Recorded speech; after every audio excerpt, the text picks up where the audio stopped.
It was 2:43 a.m. I was working alone at the gas station. There were no other cars outside.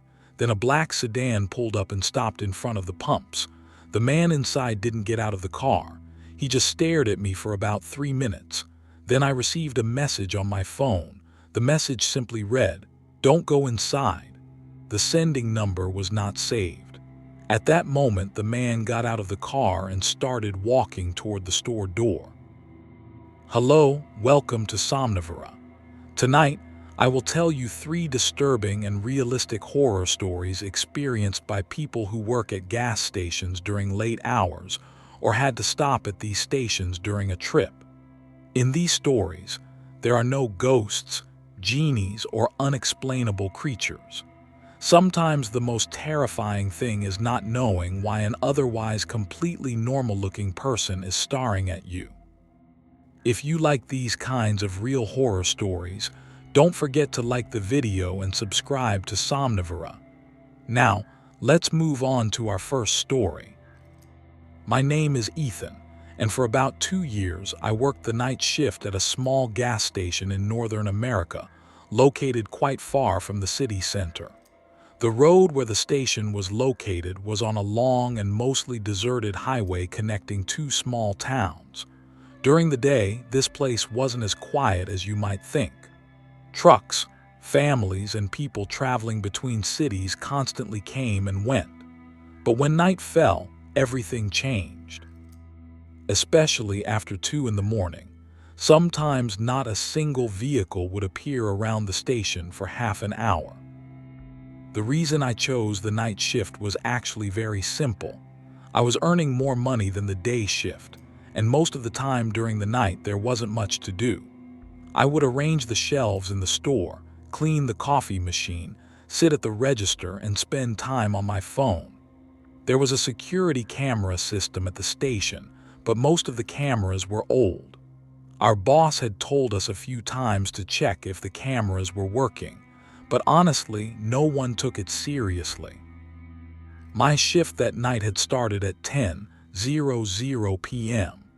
There was no one else working with me. Marcus, the employee from the previous shift, told me before leaving that the coffee machine was broken again and that I shouldn't ask customers too many questions about hot coffee during the night.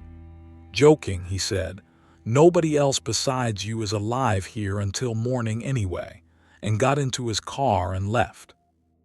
Until 1:30 a.m., a few customers arrived. A truck driver got coffee, 2 teenagers stopped to buy cigarettes, and an elderly man checked his car tires. Then the station became completely silent. Around 2:10 a.m., I was looking at one of the security cameras outside. The camera showed the small parking lot behind the station. At that moment, I noticed something moving in the corner of the image. At first, I thought it was a person, but a few seconds later, I saw that it was just a promotional banner moving in the wind. Nothing else happened until 2:40 a.m. Then a black sedan entered the station. I had to squint my eyes because the car's headlights shone directly onto the store windows. The vehicle slowly passed between the pumps and stopped at the farthest pump. The engine kept running. There was only one person inside. The driver. The man was in his 30s. He was wearing a dark jacket. I couldn't see his face clearly because the inside of the car was dark. Normally, I wouldn't care about something like this. People might sit in their cars while getting gas at night. However, the man didn't move at all for about 3 minutes. He neither opened the door nor looked at his phone. He was just staring at the store. I also began staring at him without realizing it. Finally, the man got out of the car. He was tall. He slowly started walking toward the store entrance. I stood up from behind the register. The door's automatic sensor triggered and the glass door opened. The man walked in. The first thing that caught my attention was that his hands were empty. He didn't have a wallet, wasn't playing with his phone, nor was he carrying anything. He approached the register looking at me. "Good evening," I said. He didn't answer at all. He looked at my face for a few seconds. Then, tilting his head slightly to the side, he asked, "Are you working alone here?" His question sounded like a normal question, but for some reason, a bad feeling welled up inside me. "No," I lied. "The other employee is in the back." The man looked at me for a few more seconds. Then he smiled. "Is that so?" "Yes." He nodded his head and left the store without buying anything. I watched the glass door close. The man returned to his car. However, this time he didn't start the car and leave. He was still waiting by the pumps for about 5 minutes. I thought about taking out my phone and texting my boss. Just then my phone buzzed. I looked at the screen. A message had arrived from an unknown number. The message consisted of only 2 words. "Don't go inside." For a moment, I didn't understand anything. Then I raised my head and looked outside. The black sedan was still there, and the driver was no longer looking at the store. He was looking directly at me. I watched the message on the phone screen for a few more seconds. "Don't go inside." I was trying to understand what it meant. My first thought was that it was a prank. Maybe Marcus had given my number to someone else. Maybe one of the employees at the station was trying to scare me. However, I didn't recognize the number the message came from, and the timing of the message was extremely strange. When I raised my head again, the driver of the black sedan was still looking at me. I could see the man's face more clearly now. Turned toward me from behind the glass, he was sitting without moving at all. The car's engine was running, but the headlights were off. Because of this, the car was illuminated only by the store's outdoor lights. I put my phone in my pocket. I forced myself to act normal. Then I looked at the license plate behind the man's car. It was too far for me to read the plate, but I could tell it was a state license plate. I looked at the plate for a few more seconds to remember anything about it. Just then, the man got out of the car. This time, he didn't come to the store. He started walking toward the back of the station. There was a small door used by employees back there. Next to the door, there were also dumpster bins. A normal customer would not go to that area. The uneasiness inside me increased even more. Without leaving the register, I looked at the security camera screens. I switched on the back camera. The man was not visible in the image. Then I switched on another camera. He wasn't there either. I moved to the third camera. It was empty. Suddenly, I thought that the man knew the blind spots of the cameras. This thought might seem ridiculous, but at that moment, my brain was evaluating every possibility. I pulled out my phone again and called my boss. It rang once, twice, 3 times. He didn't answer. Just as I was about to hang up, a metallic sound came from outside. Clack. It was as if something had dropped to the ground. I looked at the back door. Then I checked all the lights inside the store. They were all on. I didn't want to leave the register and approach the door. Right at that moment, my phone buzzed again. It was the same unknown number. This time, the message was longer. "Whatever you do, don't go to the back door. He saw you." My heart started beating faster. I read the message several times. He saw you. Who? Who had seen me? And how did the person sending the message know? I looked outside. The black sedan was still standing by the pumps. However, the man was nowhere to be seen. No one was visible by the back door either. I waited for a while without doing anything. Then the security camera came to my mind. If someone was really near the back door, I could see it on the camera. I turned back to the screen. In the back camera feed, the area right in front of the door was empty. The dumpsters were visible. The door was visible. However, there was a small, dark object on the ground. When I zoomed in, I realized it was a phone. Someone's phone. A few seconds later, the phone screen lit up. Even though I was far away, I could see the light of the screen. And at that moment, my phone buzzed at the exact same time. A new message came from the unknown number. "Call me now." Beneath the message, there was a phone number. With trembling hands, I looked at the number. Then I called. The phone rang only once. The other party picked up. For a few seconds, he said nothing. I couldn't speak either. Finally, I heard a very low voice. "Did you lock the door?" "Yes," I said. "Not the front door." For a moment, I lost my breath. "What do you mean?" The person on the other end waited a few seconds before answering. Then he whispered, "The back door is open." I immediately looked at the security camera. The back door was indeed open. I was sure it was closed a few minutes ago. The person on the other end of the phone spoke again. "Now duck under the register and don't turn off the lights."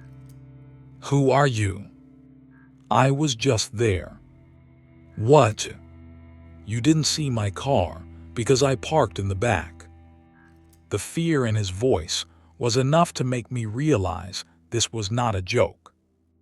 "What about that black car?" The man on the other end remained silent for a few seconds. Then he said, "I'm trying to warn you about him." Right at that moment, the automatic door at the front of the store opened. But there was no one outside. I froze in place as the automatic door opened. The area in front of the door was completely empty. There wasn't even wind outside. Despite this, the sensor had opened the door as if someone had approached. I didn't take the phone away from my ear. "The door opened by itself," I said. The man on the other end didn't answer. "Are you there?" Finally, in a very low voice, he said, "Yes." "What should I do?" "Don't leave the register." For some reason, this sentence terrified me even more. I took a few steps back inside the store and got behind the register. Holding the phone in my hand, I looked at the security cameras. The front camera was empty. The pump cameras were empty. The back camera was still showing the door open. Then I looked at the camera in the upper right corner. That camera showed the store entrance and the area in front of the register. There was nothing in the image. However, a few seconds later, a shadow appeared on the right side of the screen. It was a human shadow. The shadow moved slowly. No one had entered the camera's field of view, but the shadow was advancing across the floor. The man on the other end of the phone suddenly asked, "Did you see it?" "Yes." "Don't look at the window."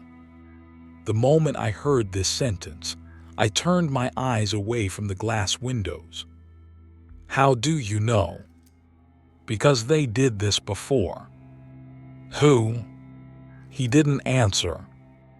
After a while, the man on the phone told me his location. He explained that he was hiding inside his own vehicle in the dark behind the station.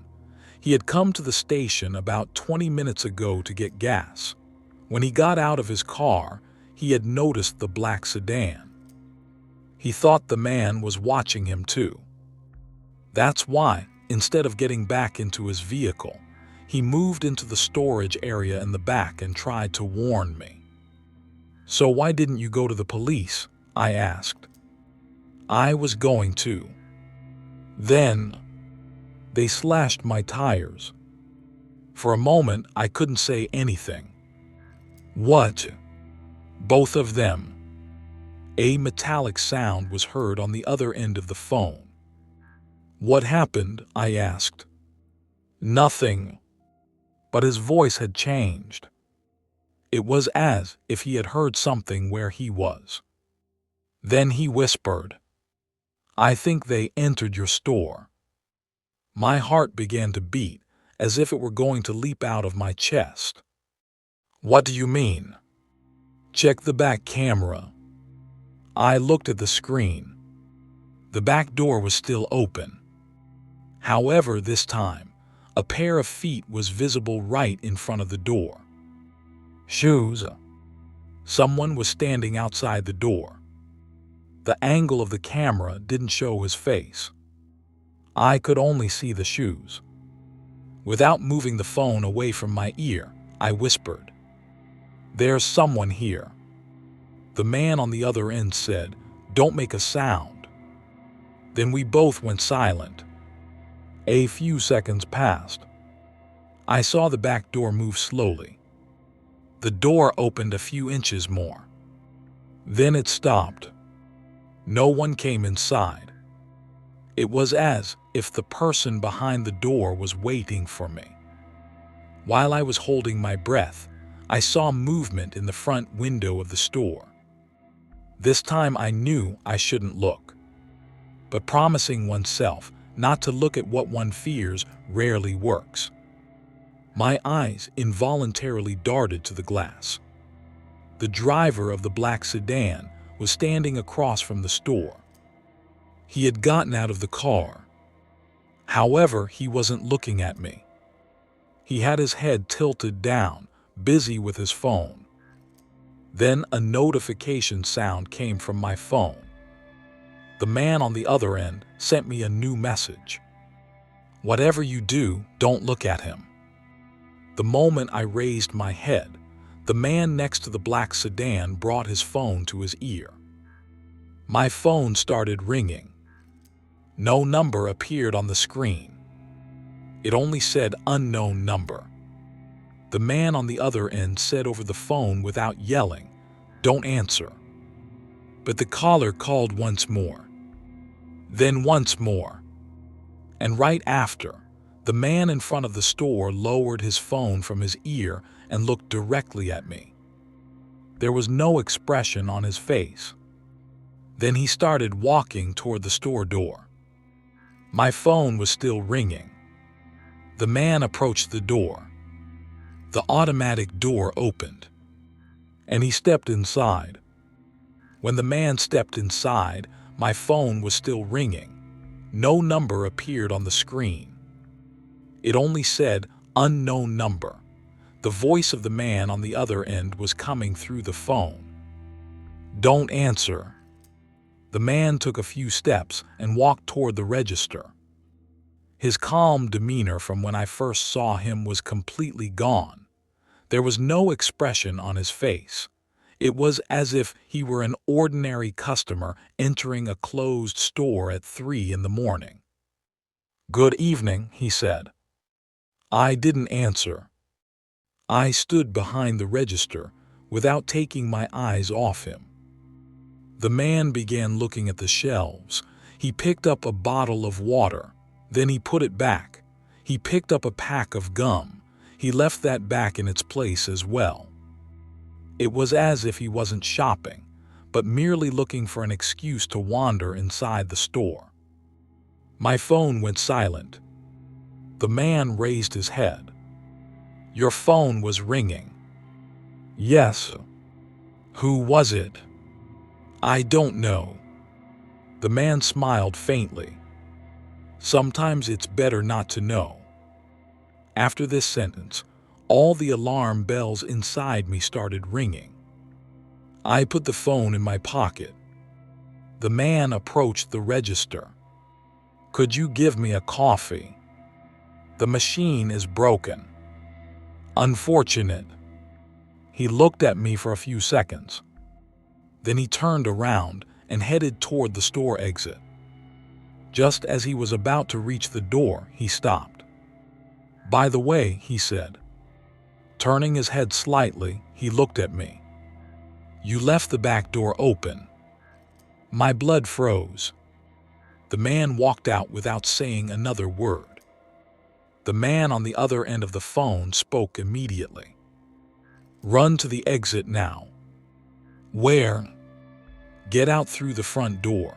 I know where my car is. I'll pick you up." "What about him?" "Run." Coming out from behind the register, I headed for the front door of the store without going to the back. The moment I opened the door, cold air hit my face. The black sedan was still standing by the pumps. However, the man was nowhere to be seen. I started running. About 100 meters away from the station, I saw an old vehicle parked on the side of the road. Its headlights flashed twice. He was signaling me. I ran and reached the vehicle. The door opened. I jumped inside. I saw the man driving the car for the first time. He looked to be in his 90s, bearded, and extremely exhausted. "Put your seatbelt on," he said. The vehicle moved. As we moved away from the station, I looked out the back window. A person was standing beside the black sedan. He was looking at us. Then he pulled a phone out of his pocket. My phone rang again. This time, the calling number was visible on the screen. It wasn't an unknown number. The caller was the man who had taken me into his car. In astonishment, I looked at the man beside me. His phone was still ringing. The man's face turned white as a sheet. "Don't answer your phone," he said. "You are calling." The man looked at his phone. Then he realized it wasn't his own phone. My phone was ringing. However, the calling number was his number. The man looked at the screen for a few seconds. Then slowly he said, "I didn't give you my number." At that moment, both of us went silent. For about 2 minutes, we traveled down the road without saying a word. Then 2 headlights appeared on the road behind us. The black sedan. It was following us. The man sped up. The sedan sped up too. "Call the police," he said. I pulled out my phone. Just as I was about to dial the number, a voice came from the back seat. "I don't think you should do that." We both looked behind us at the same time. The back seat was empty, but the voice was crystal clear. Then a message arrived on my phone screen. "They won't leave you alone anymore." The moment I read the message, the man beside me swerved the wheel hard. The vehicle went off the road. "What are you doing?" I shouted. "They're following us." The vehicle entered a dark service road. It stopped after a few hundred meters. Both of us were left gasping for breath. The black sedan was not visible. The man pulled out his phone and tried to reach the police. Just then my phone buzzed again. This time, the message was a single sentence. "Return to the station." Then a second message came. "Because we need to take back what you left there." I didn't know what I had left behind. But then I checked my pockets. My wallet was gone. My keys were gone. And there was one more thing.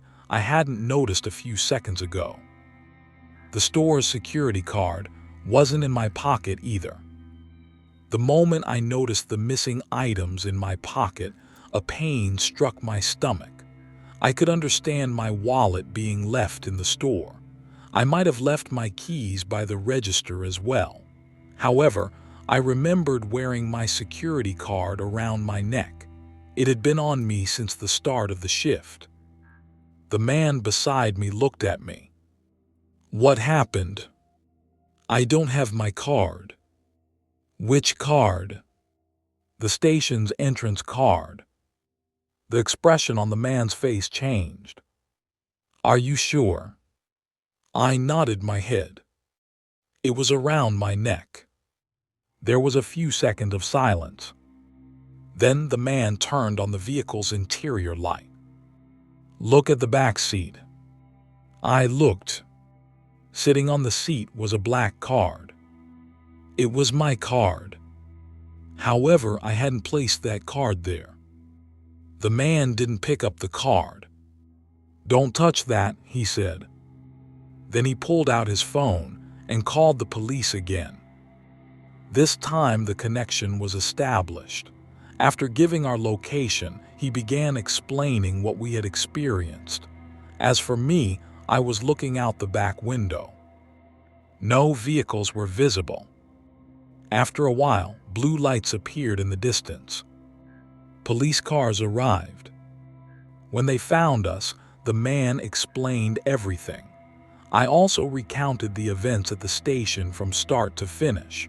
One of the officers wanted to return to the station with me. About 10 minutes later, we arrived at the station. The black sedan was no longer there. When we stepped inside, everything looked normal. The front door was open. The computer at the register was still on. The coffee machine was running. As for the back door, it was closed. One of the officers checked the security cameras. About 40 minutes of recording had disappeared. Precisely the section from the hour the black sedan arrived until the moment I left the station was missing. The police dismissed it as a technical glitch. Then they found a phone on the floor. The phone that was standing by the back door. It wasn't the phone of the man we looked for. My number was saved on the phone screen. Furthermore, the last call made on the phone was also to my number. When the police examined the phone, they couldn't determine its owner. They confirmed that I was the only person working at the station that night. The next day, I told my boss I was resigning. I never went back to that station again. A few weeks later, my boss called me. He said the black sedan had been seen on the security camera before. The same vehicle had come to the station several times on different nights. Every time at roughly the same hour. And every time, the driver entered the store and left without purchasing anything. However, the last thing my boss said still hasn't left my mind. He told me that about 3 months before the incident I experienced, another night shift employee had also suddenly left the station. No one knew the reason, because that employee hadn't come to work the next morning. His phone and car were found behind the station. As for him, no news was ever heard again. The police investigated what I had gone through, but they were never able to find the driver of the black sedan. I was never able to learn who sent me those messages that night either. The phone number was disconnected a few days later. The strangest thing was receiving one final message from an unknown number about a week after the incident. The message simply read, "If I hadn't warned you that night, there would be someone else working alone at that station right now." After reading the message, I called the number. The line was disconnected. Ever since that day, I never stay alone at a gas station during night hours. And if I see the engine running on a black sedan at a gas station while the driver doesn't get out of the car, I no longer wonder why. I simply walk away.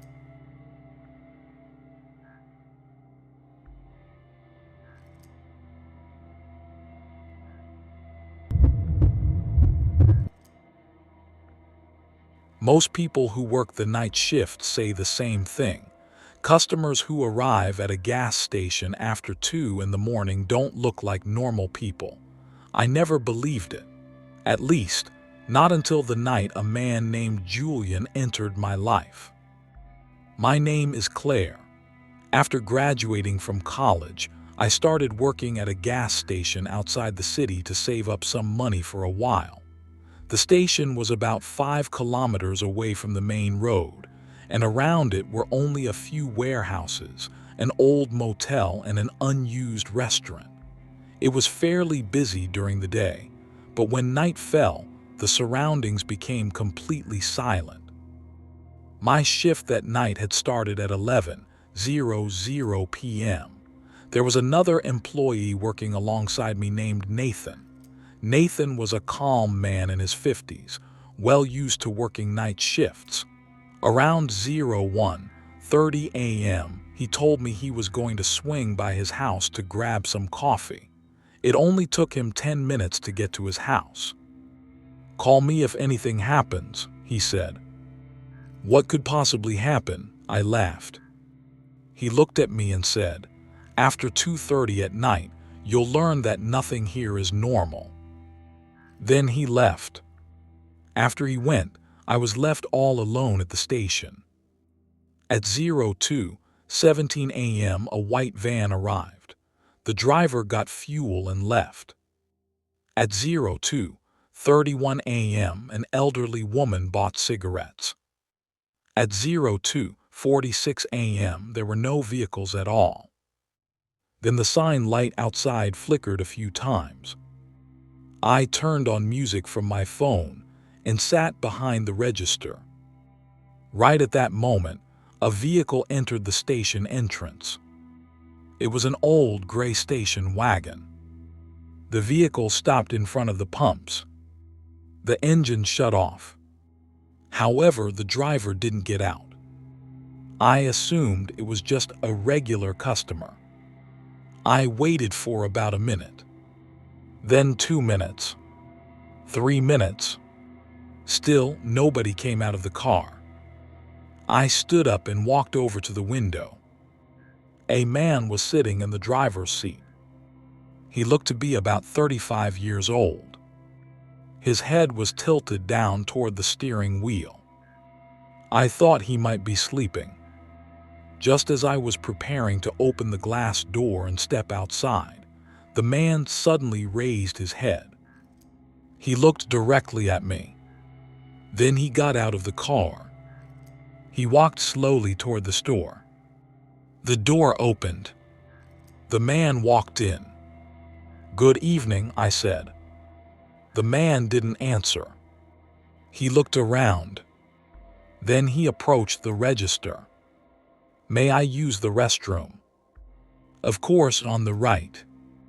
The man looked at me for a few seconds. "Are you alone?" I had heard this question before. Yet for some reason that night, I changed my answer. "No." The expression on the man's face suddenly shifted. "Who else is here?" "My boss." "Is he here?" "In the back." The man nodded his head. "All right." He walked toward the restroom. I returned behind the register. About 5 minutes passed.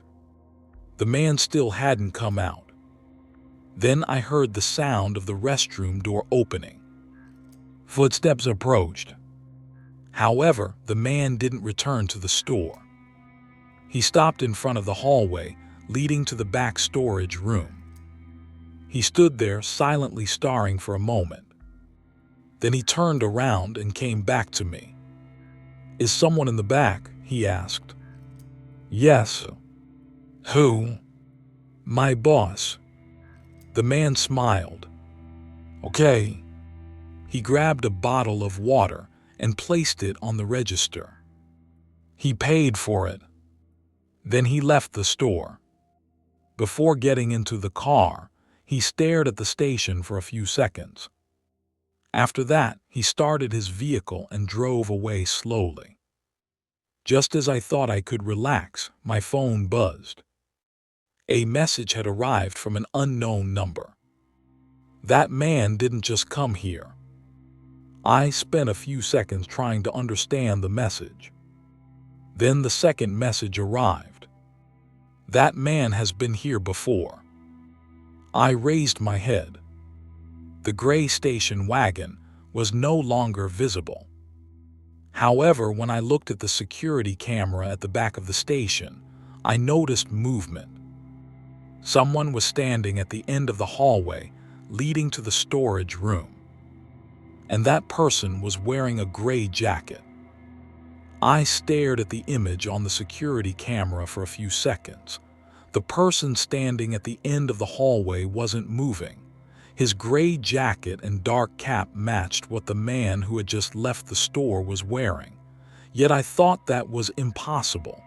The man had gotten into his car and driven away. I looked closer at the camera feed. The footage was old and the resolution was terrible. Discerning his face was impossible. My phone buzzed again. The same unknown number. Don't go to the back. This time I typed back. Who are you? About 10 seconds later, the answer arrived. You don't need to know that. Then why are you warning me? It took a long time for the message to arrive. Finally, only 4 words were written. Because I was too. I waited for the rest of the message. It didn't come. I looked at the camera again. The person at the end of the hallway was no longer visible. At that moment, a metallic sound came from the back of the station. Clack, clack, clack. As if someone were striking a pipe. I froze where I stood. I pulled out my phone and called Nathan. He didn't pick up. I called one more time. Still no answer. It was 03:04 a.m. I was the only person working at the station. At least that's what I thought. Instead of leaving the register and approaching the door, I looked at the screen with the security cameras. I switched to the back camera. The hallway was empty. The storage door was closed.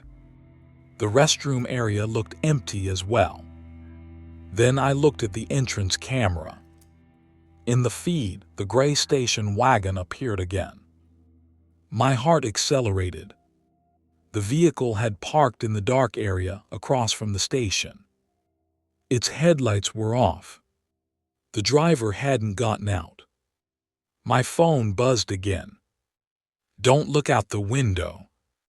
This time, I genuinely started to panic. Because I began to suspect that the person sending the messages could see the cameras inside the station. Where are you seeing me from? I wrote. No answer came. Then the automatic door at the front of the store opened. Again, no one was visible. The door stayed open for a few seconds. Then it closed. Following that, it opened again. This time, I thought someone was standing in front of the sensor. However, when I turned my eyes to the door, there was no one there. I looked at the camera screen. Nothing was visible on the entrance camera either. Then I noticed something on the small mat beside the door. A pair of footprints. Wet footprints. Advancing from the door toward the register. My breath hitched as I stared at the prints. Because the footprints were moving straight into the store. Yet there was no one in front of the door. The final point of the prints was right in front of the register. Right in front of me.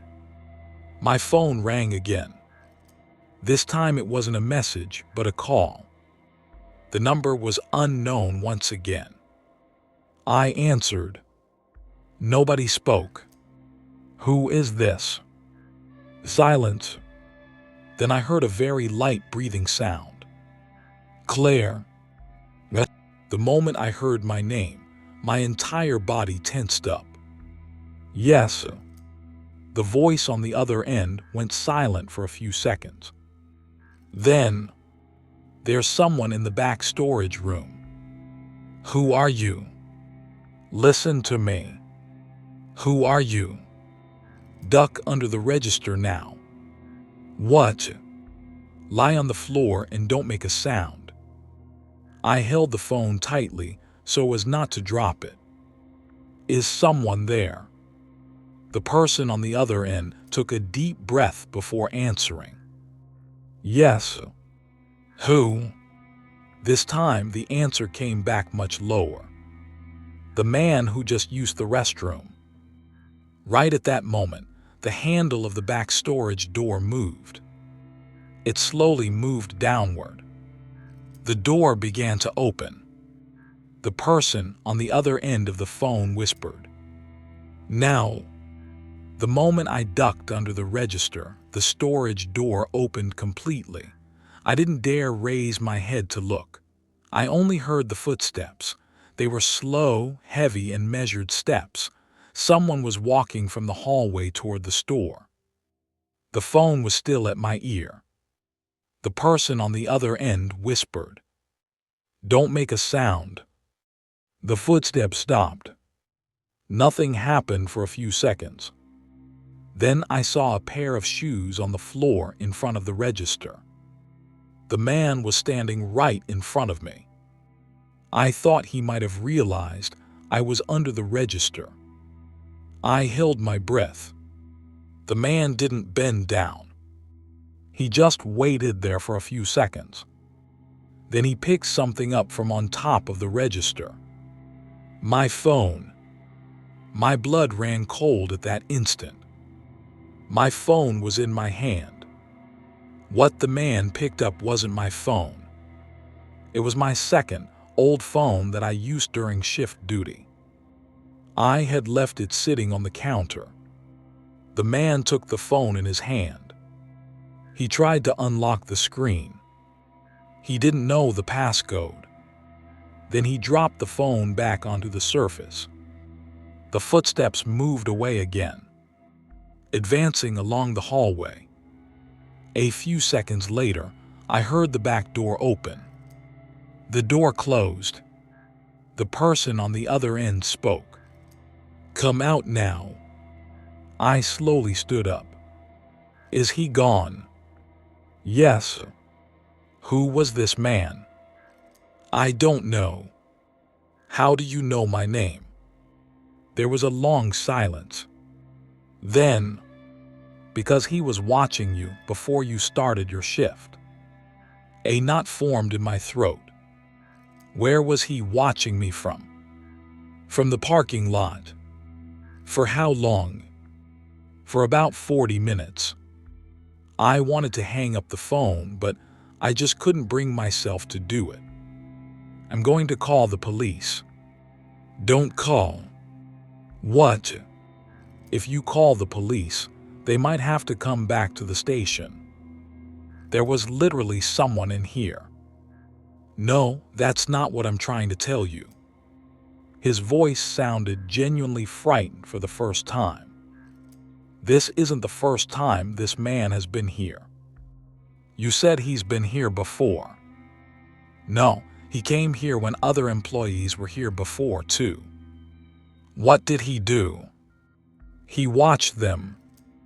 And then..." He didn't answer. "What happened after that?" "One of them vanished." For a moment, I couldn't say anything.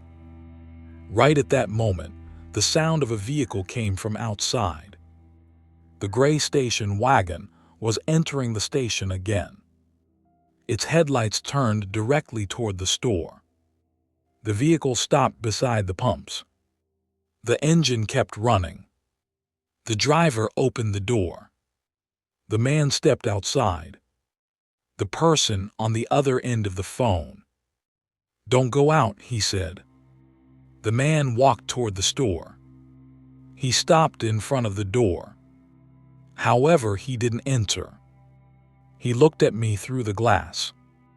Then he pulled a phone out of his pocket. My phone buzzed. A new message. "Can you hear me?"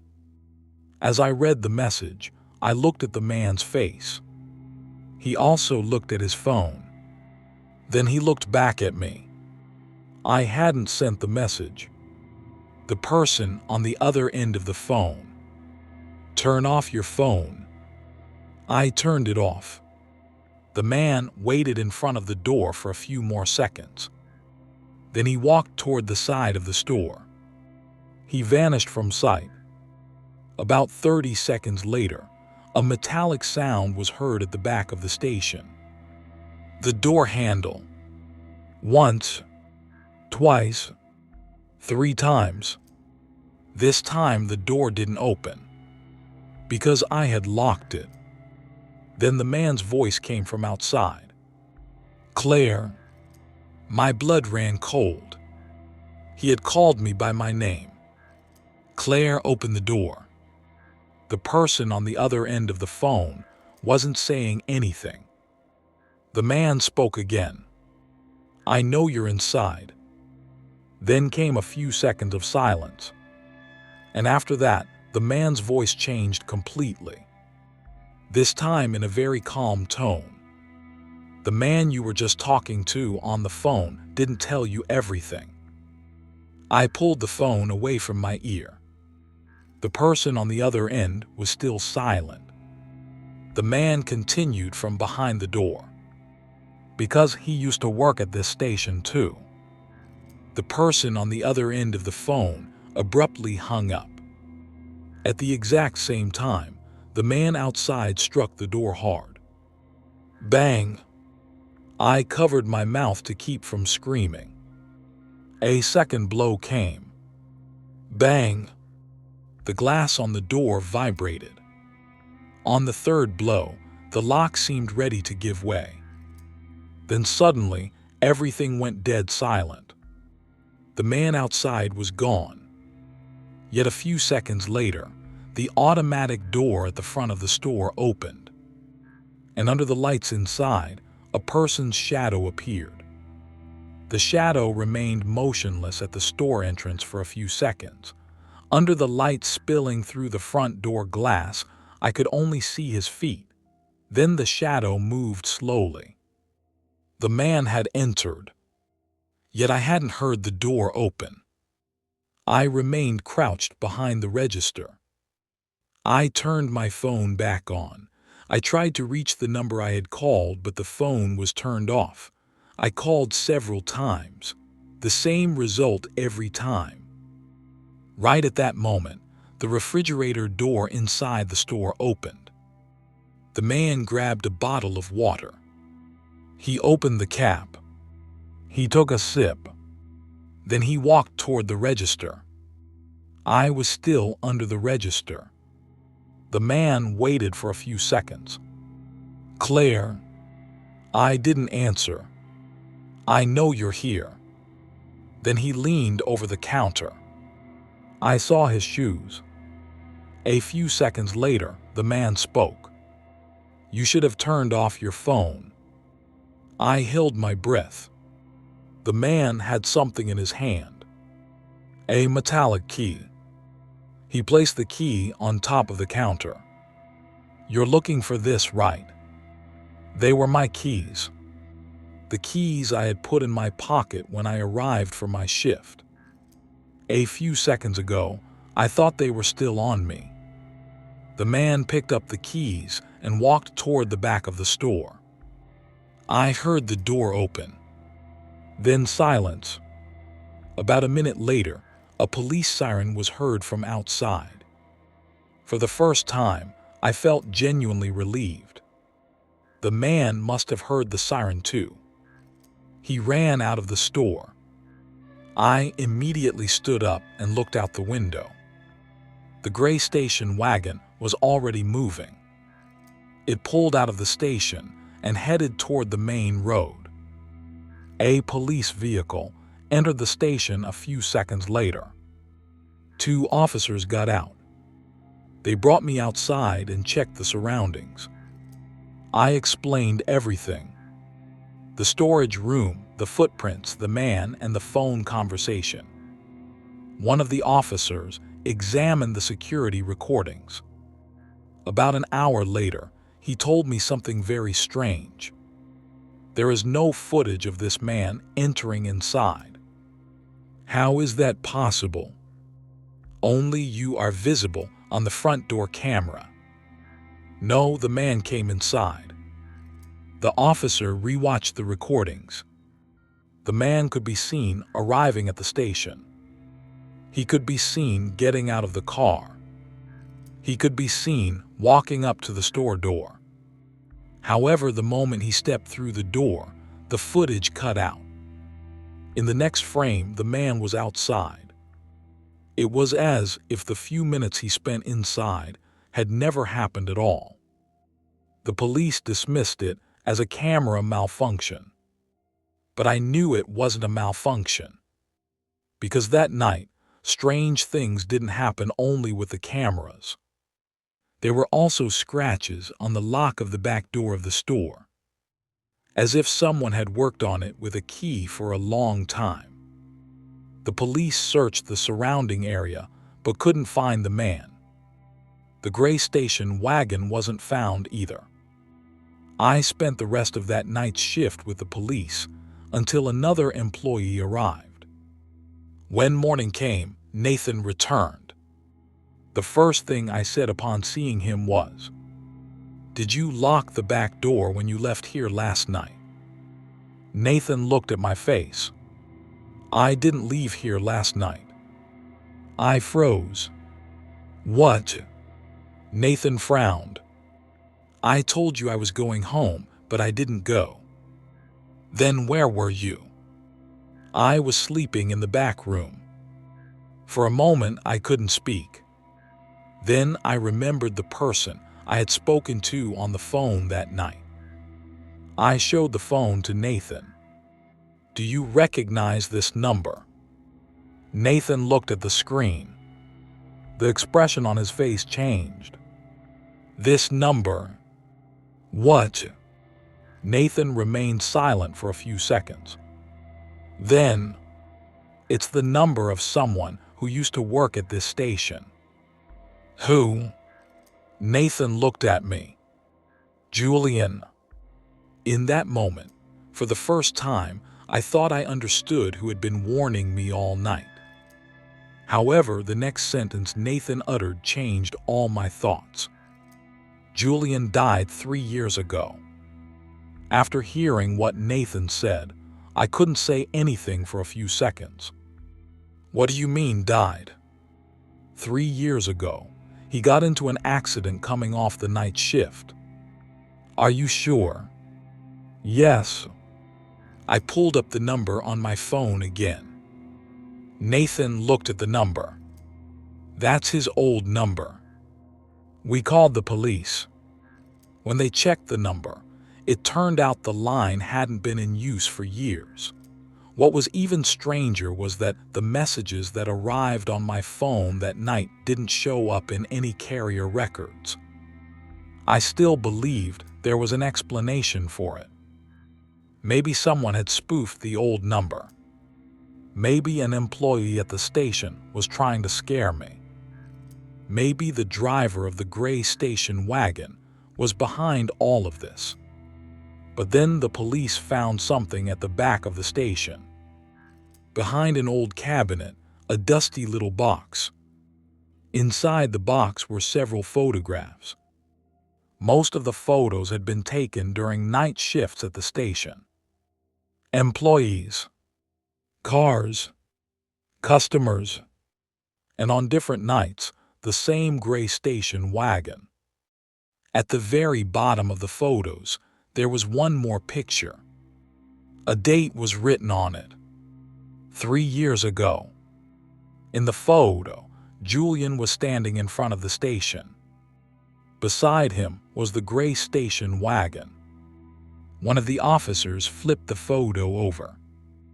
There was a single sentence written on the back. "He's following me." After the experience of that night, I quit the job. I never went to that station again. Months later, Nathan called me. He was still working at the station. He told me they had hired a new employee. On the night shift, I asked. Yes. A strange feeling welled up inside me. Does the gray car still come? Nathan went silent for a few seconds. Sometimes. Did you see the driver? No. Before hanging up, Nathan told me one more thing. The new employee had quit the job after his very first night shift. He hadn't stated a reason. He had only left a note on the register. The note read, "One of the customers who comes here after 2:30 at night is watching me." From that day on, I began looking at people who work at gas stations at night with different eyes. Because in some places, danger isn't something hiding in the dark. Sometimes the danger gets out of your car, steps into the store, smiles at you, and walks back out as if nothing happened. And you can't forget what you experienced that night for years to come. About 4 years have passed since this incident, but when I drive at night, I still slow down whenever I pass gas stations. The reason isn't that I'm afraid of stations. The reason is that I learned just how lonely a gas station can make you feel. My name is Oliver. Back then, I was 29 years old and I was driving through the night to visit my sister who lived in another city. I had been on the road for about 8 hours. It was raining and there was no phone signal on most of the highway. Around 01:50 a.m., I looked at the fuel gauge. There was almost nothing left in the tank. My navigation showed a gas station about 12 kilometers ahead. Finally, I thought. 10 minutes later, I saw the station lights in the distance. I pulled off the highway. The station was quite small. 4 gas pumps, a small convenience store, and a few trees behind it. There were no other vehicles in the parking lot. I pulled the car up to one of the pumps. I shut off the engine. Before stepping inside, I looked around for a few seconds. The store lights were on. No one was visible at the register. I opened the door and stepped inside. It was warm inside. There was a smell of coffee. A man around 50 years old was standing at the register. He was wearing a blue uniform. "Good evening," he said. "Good evening. How much?" "I'll fill up the tank." I pulled out my card. The man looked at the pump. "Number 3. All right." The card transaction went through. I went outside and started fueling up. It was still raining. A few minutes later, my tank was full. I went back into the store. I grabbed a bottle of water and a coffee. The man at the register looked at me and said, "Traveling alone at this hour?" "Yes." "Long drive?" "About 3 more hours." The man nodded his head.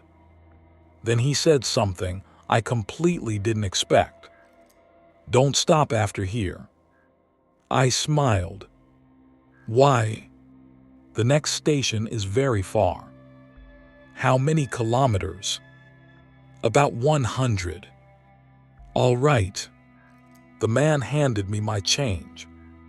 Just as I was about to leave, he called out again. Oliver. I froze where I stood.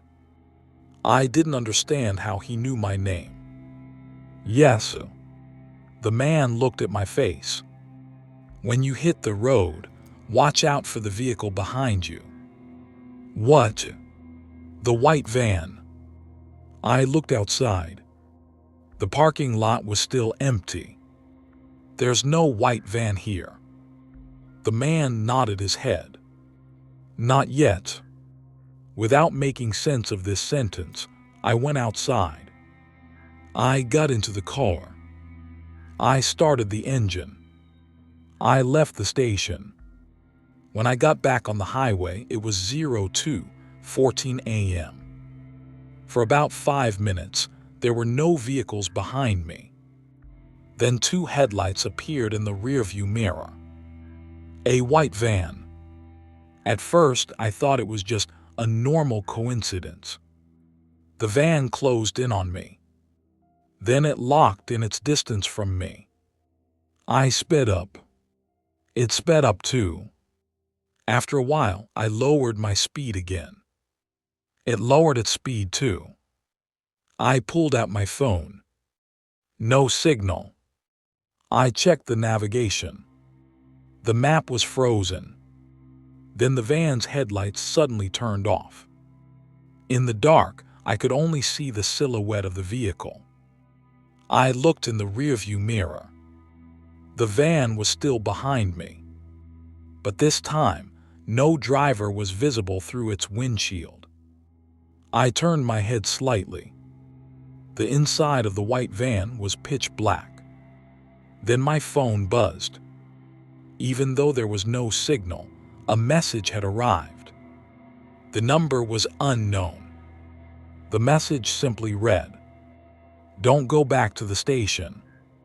The second message arrived immediately after. "That man didn't tell you everything." The moment I read the message, all peace inside me vanished.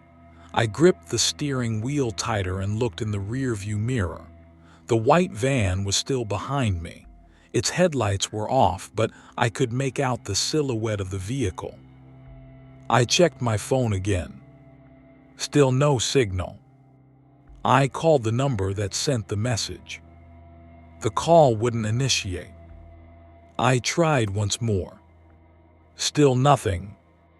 Then the van's headlights turned back on.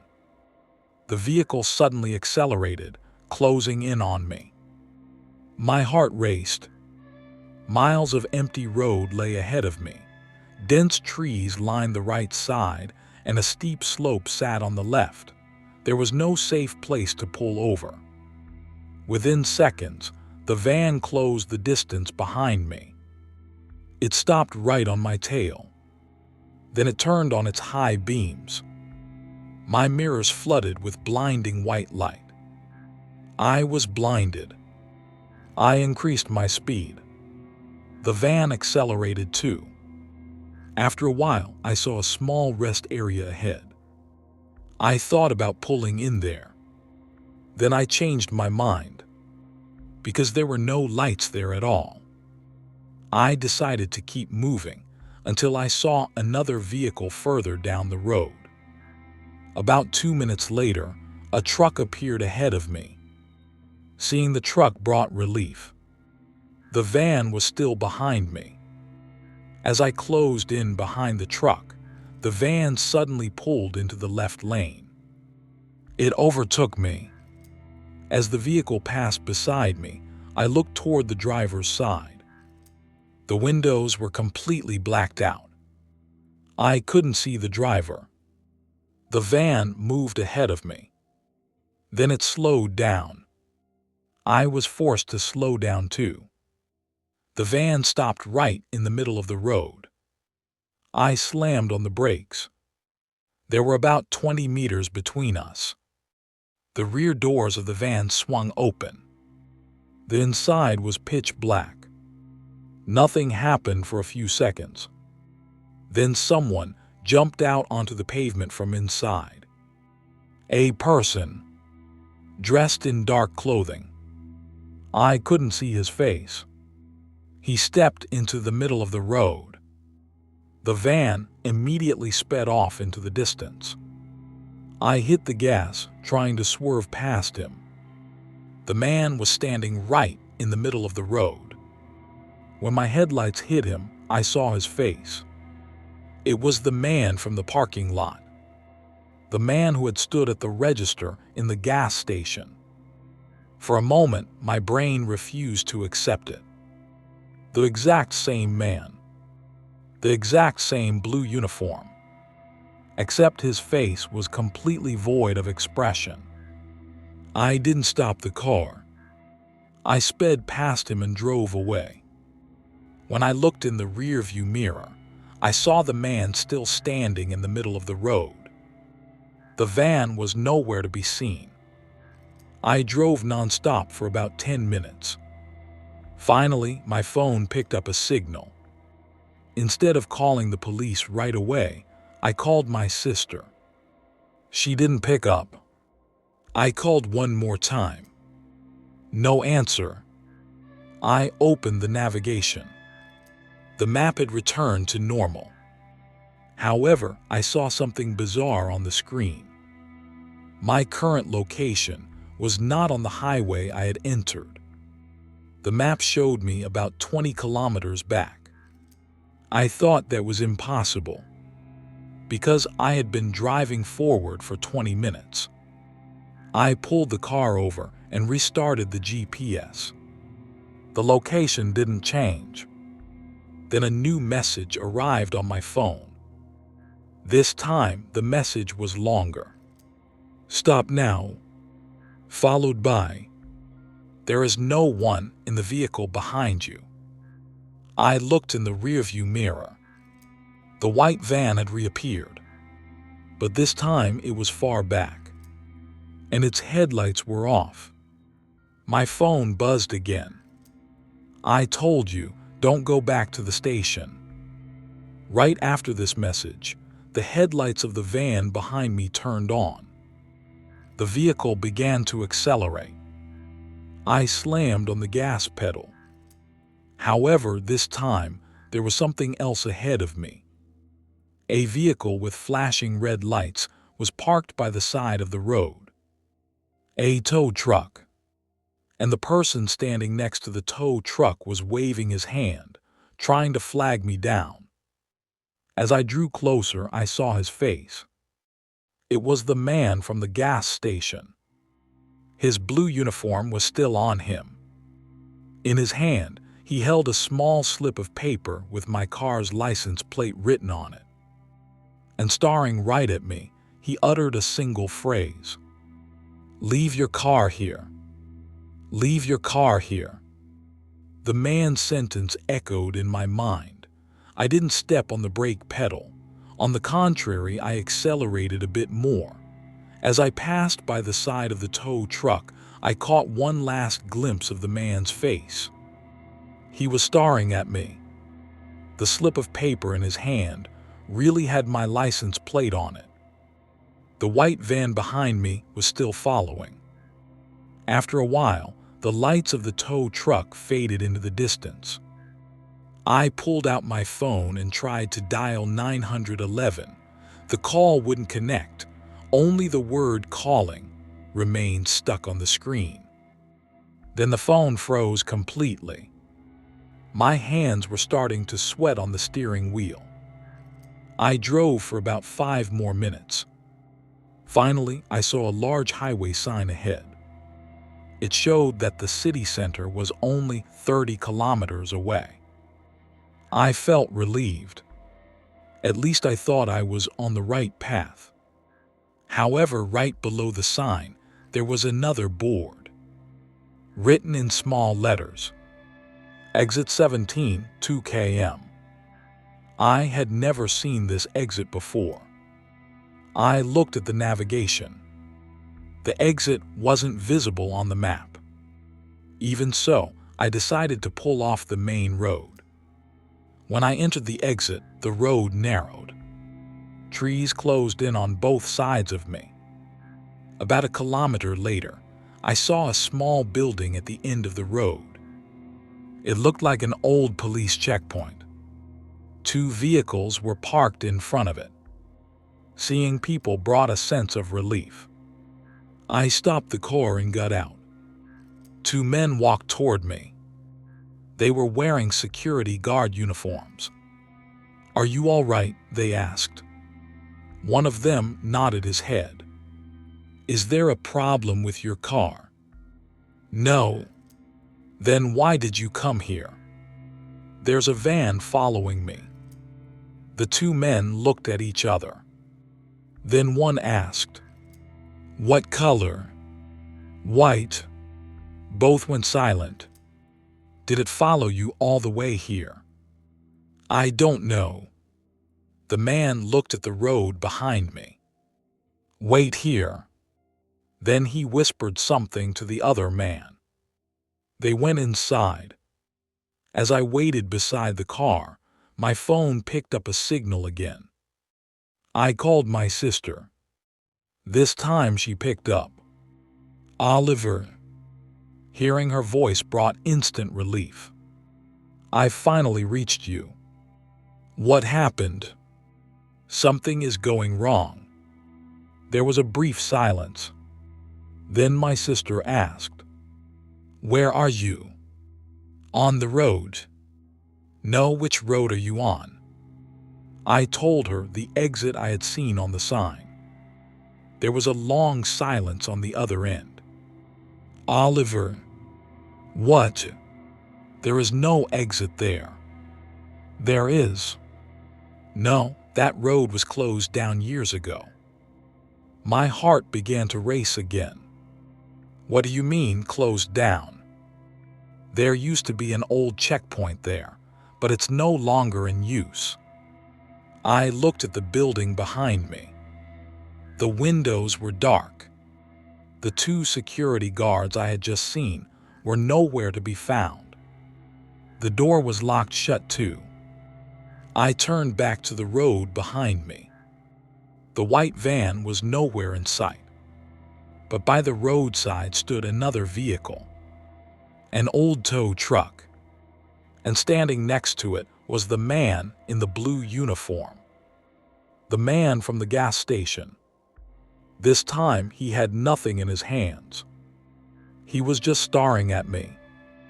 My sister's voice came through my phone. "Oliver, get in your car right now." The man slowly began walking toward me. I headed for my car too.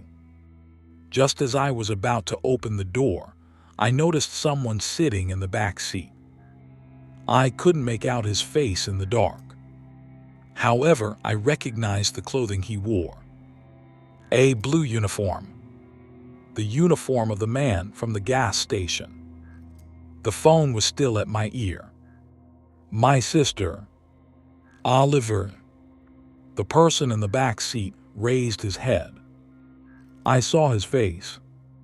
This time I froze completely in sheer horror.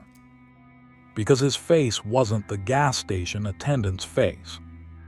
It was my face. And looking right at me, he whispered, "You should never have come here." The moment I saw the face of the man in the back seat, my entire body locked up. Down to my facial features, my hair, and even the clothes I was wearing, he looked identical to me. The only difference was that his face was terrifyingly pale. The phone was still at my ear. My sister was repeatedly saying my name. "Oliver, Oliver, can you hear me?" I couldn't answer. The man in the back seat was staring at me. Then he moved his lips. "Get out of the car." I shook my head. "No." The man leaned forward. "Listen to me." Outside, the man in the blue uniform was now just a few meters away from the car. He was staring at me through the glass. The man in the back seat spoke again. "If you do what he says, you will stay here." "Who is he?" "You don't know." "Who are you?" The man stayed silent for a few seconds. Then, I am the version of you that was left behind here." That sentence made no sense at all. I shut the door and tried to turn the ignition. The engine didn't start on the first try. I tried a second time. Still didn't start. The man outside stepped up close to the window. He raised his hand. "Leave the car." The man in the back seat suddenly yelled, "Start it." I cranked the ignition a third time. The engine roared to life. I slammed the wheel and hit the road. When I looked in the rearview mirror, the checkpoint had already disappeared from sight. The man in the back seat was still there. "Tell me what's happening," I said. He didn't answer. "Tell me what's happening." "Finally, when you entered the station, they chose you." "Who chose me?" "I don't know." "And why?" "Because you were alone." After this answer, he didn't speak for a long time. I stayed silent too. About 10 minutes later, my phone caught a signal again. I called my sister. "I'm here. Are you okay?" "There's someone in the car." "What?" "He's helping me." My sister went silent for a few seconds. "Oliver." "What?" "You are completely alone right now." "No." "Oliver, I'm video calling you." A video call arrived on my phone. I answered. My sister appeared on the screen. "Show the back seat." I turned the camera. The back seat was empty. I froze. I turned the phone back toward myself. "He was just here a second ago." My sister. "Oliver, come home."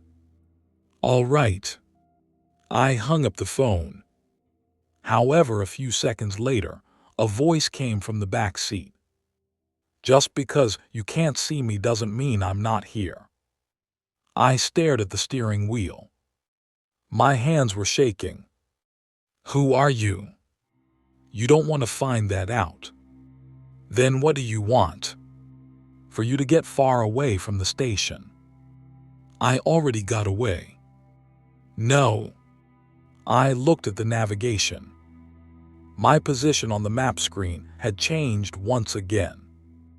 I appeared about 20 kilometers back, and there was a small icon on the map. A gas station. The same station. The voice from the back seat. "You've started going back." "No. The road is taking you back." The lights of the road ahead turned off one by one. No lights remained except for the car's headlights. Then up ahead, I saw a familiar sign. "Gas 1 km. The same sign. The same road. The same station. I was returning there again. "No." I pulled my foot off the gas. The voice from the back seat. "Don't stop." "What am I going to do?" "Keep going." "And then?" "If you enter the station again, don't get out of the car this time." "And then what?" There was a long silence. Finally, "Wait for morning." "What happens when morning comes?" He didn't answer. I approached the station. Its lights were on again. However, this time, 3 vehicles were parked in front of the pumps. The white van, the old tow truck, and a car identical to mine. All 3 vehicles appeared empty. And standing at the door of the store was the man in the blue uniform. He waved at me. Then a message arrived on my phone. The number was unknown. Now you have to choose which one is real. The moment I saw the message, I slammed on the brakes. My vehicle came to a stop about 100 meters short of the station entrance. The 3 vehicles were still standing in front of the pumps. The white van, the old tow truck, and another vehicle of the exact same model and color as my car. The man standing in front of the store was watching me. He raised the phone in his hand. My phone buzzed at the exact same moment. New message. Turn right. I didn't enter the station. I turned right. Leaving the main road, I entered a pitch-black service road. For about 10 minutes, nothing happened. Then the sun began to rise.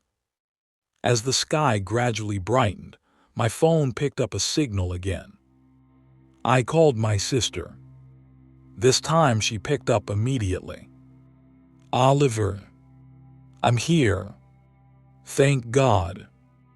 I could tell from her voice that she was crying. "What happened?" "When I called you last night, I was with the police." "With the police?" "Yes, when I couldn't reach you, I left your house. Your phone's location shifted several times." "So you were tracking me?" "No, your phone's location finally showed up on a closed-off road." I stayed silent for a while. Then I told her everything I had experienced that night. The white van, the man in the blue uniform, the checkpoint, the man in the back seat. My sister listened to the entire story. Then she asked me a question. "When you went into the station, did you see the name of the man at the register?" "No." "Was there a name tag on his uniform?" I thought about it. Then I remembered. "Yes." "What did it say?"